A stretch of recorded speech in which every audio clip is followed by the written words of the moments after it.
भाई साहब अंजना सिंह क्या गजब रैली है भाई। अखिलेश कश्यप को उनको खतरनाक जवाब दिए करारा। अखिलेश कश्यप भी आके कुछ फालतू फालतू बोल रहे थे अंजना सिंह के बारे में, तो अंजना सिंह ने एकदम बेस्ट रिप्लाई दिया है। आगे पूरा वीडियो आप लोग देखिए। सुन, दाढ़ी वाले चाचा कम चमचा सुन। क्या बोला कि लखनऊ में आओ दिखाऊंगा तो देख नहीं पाओगे। ऐसा क्या है भैया, क्या दिखाना चाहते हो और क्या मैं देख नहीं पाऊंगी? चाचा कम चमचा क्या दिखाना चाहते हो?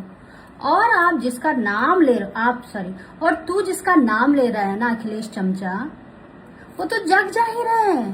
तुम्हारे भैया न जाने उनका कितना खाए हैं। हाँ बहुत खाए हैं, पूछना बताएंगे। अच्छा वो सब छोड़ो, तुमको ये पता है कि नहीं पता है? तुमको मैं याद दिलाती हूँ, तब तो तुम थे भी नहीं। तब उनके पास कोई और लोग थे, तब तो तुम थे भी नहीं। याद करो बांगू नगर का ऑफिस, जब भौजी आपकी भौजी अचानक से अटैक कर दी थी बांगू नगर ऑफिस में, भैया पकड़े गए थे किसी हीरोइन के साथ में। पता है कि नहीं पता है?